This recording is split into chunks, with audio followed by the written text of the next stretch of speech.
My dear students, आज मेरा topic है is Shakespeare dead. Is Shakespeare dead. लेकिन इससे पहले कि मैं आपको इसके बारे में बताऊं, बड़ा कंट्रोवर्शियल क्वेश्चन है। इससे पहले मैं इस बात में बताऊं, मैं चाहता हूं कि शेक्सपियर के सोनेट्स से बहुत सारे लोगों ने अपने नॉवेल्स, अपने वर्क्स लिखे हैं। तो मैं चाहता ये हूं कि सबसे पहले मैं आपको दो तीन चीज़ें ये बता दूं। तो याद रखिए, शेक्सपियर ने 154 सोनेट्स लिखे हैं और इन 154 सोनेट्स को 1605 में थॉमस थॉप ने पब्लिश किया था इसको। 1609 के अंदर इसको उसने पब्लिश किया था। और 154 जो उसके सोनेट्स हैं उसमें 126 सोनेट्स शेक्सपियर ने जो हैं वो डेडिकेट किया है फेयर यूथ को। ये फेयर यूथ जो है कहा जाता है, इसमें भी कंट्रोवर्सी है, इसमें भी कंट्रोवर्सी है। कहा यह जाता है कि ये फेयर यूथ जो है वो सर फिलिप सिडनी का नेव्यू जो था, जिसका नाम विलियम हर्बर्ट था, उसको डेडिकेट किया है, जो he was the Earl of Pembroke. लेकिन बहुत से लोगों का मानना है कि इसको उसने हेनरी रियोस्ले को डेडिकेट किया है उसको। तो ये फेयर यूथ जो है ये हेनरी रियोस्ले है। तो 126 सोनेट्स तो उसने उसको डेडिकेट किया है। बाकी जो बचे 28 सोनेट्स उसमें उसने 26 सोनेट्स को डार्क लेडी को डेडिकेट किया। ये डार्क लेडी लोग बताते हैं, कहते हैं कि मैरी फिटन थी या एमिलिया लेनियर थी या एलिजाबेथ रियोस्ले थी। बहरहाल कोई भी थी, लेकिन ये डार्क लेडी को उसने, और 2 सोनेट्स के बारे में अभी यही नहीं है कि पता कि वो किसको उसने किया। इसके अलावा शेक्सपियर ने 6 सोनेट्स और लिखे हैं, याद रखिएगा। और वो 6 सोनेट्स जो शेक्सपियर ने लिखे हैं वो अलग अलग प्लेस के अंदर हैं उसके, जो उसी से रिलेटेड हैं। लव्स लेबर लॉस्ट के अंदर है, हेनरी फिफ्थ के अंदर है, और रोमियो एंड जूलियट के अंदर है, एडवर्ड थर्ड में पार्टली एडवर्ड थर्ड में है। तो ये शेक्सपियर ने सोनेट्स लिखे हैं। लेकिन इन शेक्सपियर के सोनेट्स से इंस्पायर होकर बहुत से लोगों ने अपने वर्क लिखे हैं। मैं सबसे पहले बताऊं कि शेक्सपियर का सोनेट नंबर 18 जो है, सोनेट नंबर 18, जिसका नाम है shall I compare thee to a summer's day. ये बड़ा ही इंटरेस्टिंग सोनेट है शेक्सपियर का। और इसकी थर्ड लाइन जो है, थर्ड लाइन में लास्ट वर्ड्स जो हैं, द डार्लिंग बर्ड्स ऑफ मे।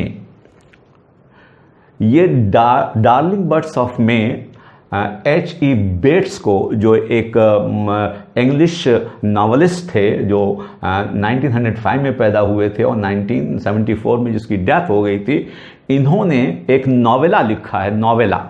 और उस नॉवेला का जो छपा था इनका 1958 में छपा था, उसका उन्होंने टाइटल दिया है द डार्लिंग बर्ड्स ऑफ मे, जो शेक्सपियर के सोनेट नंबर 18 से लिया है इन्होंने। ओके, नंबर 2, इसी सोनेट से सर जॉन मॉर्टिमर जो थे, जो he was a barrister in England, ये पैदा हुए थे 1923 में और 2009 में इनकी डेथ हो गई थी। इसी सोनेट नंबर 18 की जो चौथी लाइन है, फोर्थ लाइन है, जो शुरू होती है द समर्स लीज। तो ये समर्स लीज इनको इतना पसंद आया सर जॉन मॉर्टिमर को। हालांकि सर जॉन मॉर्टिमर जो हैं he is the author of Rumpole novels. Rumpole novels, इनको रम्पोल नॉवेल्स के ऑथर के रूप में जाना जाता है। बात को याद रखिएगा इस चीज़ को। अब ये रम्पोल नॉवेल्स क्या है, एक्चुअली चूंकि ये बैरिस्टर थे और इन्होंने अपने नॉवेल्स के अंदर एक कैरेक्टर क्रिएट किया है, उसका नाम है हॉरेस रम्पोल। इसलिए इनके नॉवेल्स को कहा जाता है रम्पोल नॉवेल्स कहा जाता है। ये बहुत इंपॉर्टेंट क्वेश्चन है, कभी भी आ सकता है, इसको याद रखिएगा आप लोग। तो चूंकि ये बैरिस्टर थे, बैरिस्टर होने के साथ साथ ये ड्रामेटिस्ट भी थे और स्क्रीन राइटर भी थे ये। तो इन्होंने अपने जो नॉवल है समर्स लीज जो 1988 में पब्लिश हुआ था, इसका हेडिंग, उसका टाइटल दिया है शेक्सपियर के सोनेट नंबर 18 से। आइए सोनेट नंबर 60 पे चलते हैं शेक्सपियर के। सोनेट नंबर 60 जो है, like as the waves make towards the pebbled shore. ये पेबल्ड शोर जो वर्ड है, ये एलिजाबेथ लैंगफोर्ड जो एक इंग्लिश हिस्टोरियन थी और जो जिनकी डेथ 2002 में हो गई, और ये इनके बारे में मैं बताऊं आपको, ये RSL की मेंबर थी, याद रखिएगा। RSL क्या है? RSL is a very important organisation, you no.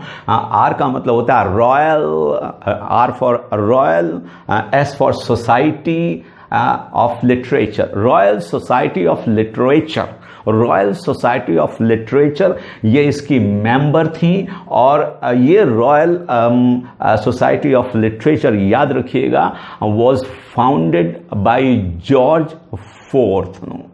George fourth ने इसको इसकी स्थापना की थी 1820 में। 1820 आप जानते हैं 1820 का मतलब ये रोमांटिक एज थी। वो कीट्स भी था, शेले भी था, वर्ड्सवर्थ भी था, कॉलरिज भी था, लेकिन ये उसकी मेंबर थी, ये हिस्टोरियन थी। इन्होंने अपनी ऑटोबायोग्राफी का टाइटल दिया है द पेबल्ड शोर, जो शेक्सपियर के सोनेट नंबर 60 से है, और ये इनकी द पेबल्ड शोर छपी थी 1986 के अंदर, याद रखिएगा। इसके बाद सोनेट नंबर 106 है शेक्सपियर का। शेक्सपियर का ये जो सोनेट नंबर 106 है, इसका नाम है when the chronicle of wasted time.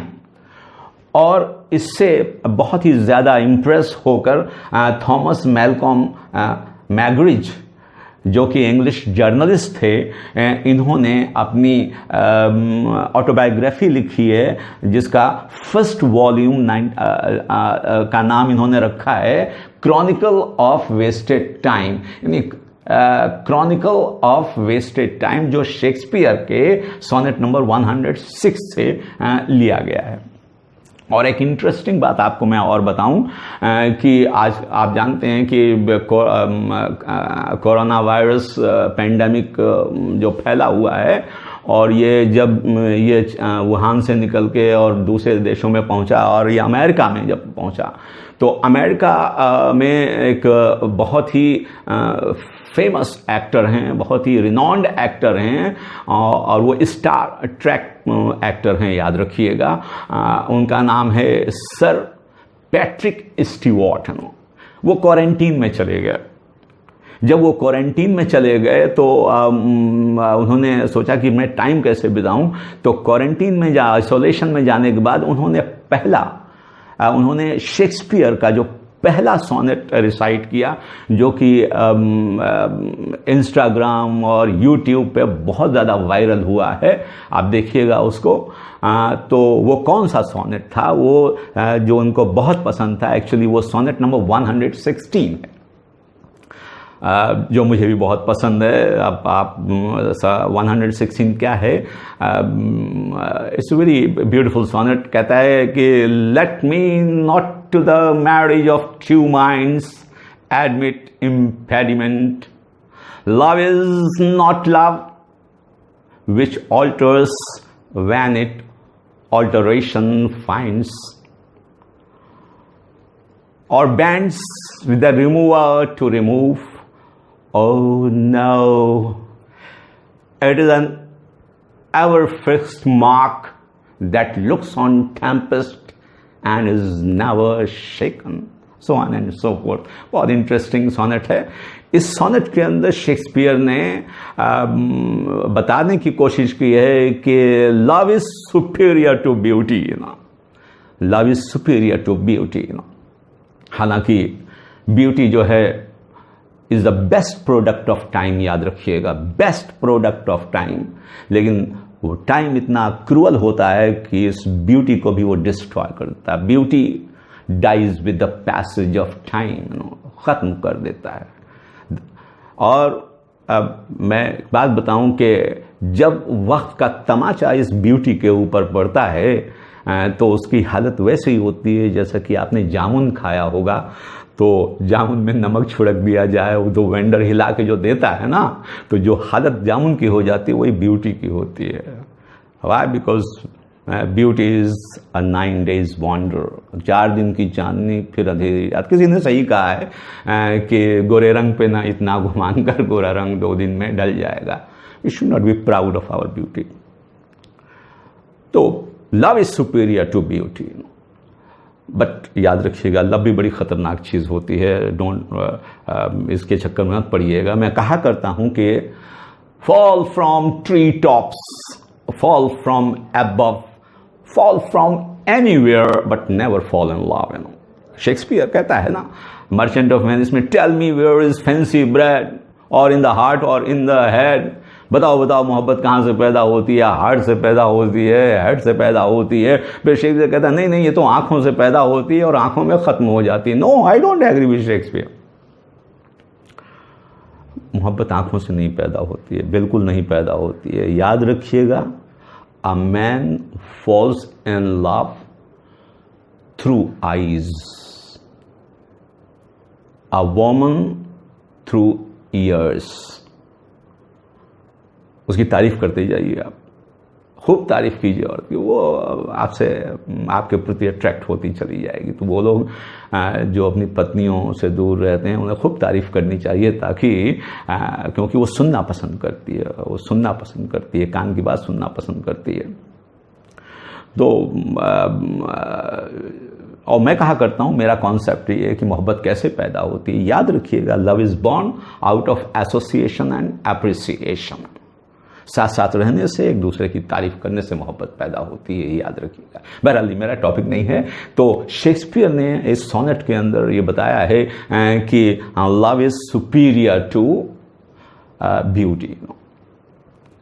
और इससे पहले कि मैं आपको इस शेक्सपियर डेड बताऊं, मैं ये चाहता हूं कि आप मेरे चैनल को सब्सक्राइब कीजिए, ताकि अगर आपको लेक्चर्स अच्छे लगें तो उसको सब्सक्राइब कीजिए, बेल दबा दीजिए, ताकि मैं कोई नया वीडियो डालूं तो आप तक वो पहुंच जाए। अब मेरा टॉपिक है कि इज शेक्सपियर डेड।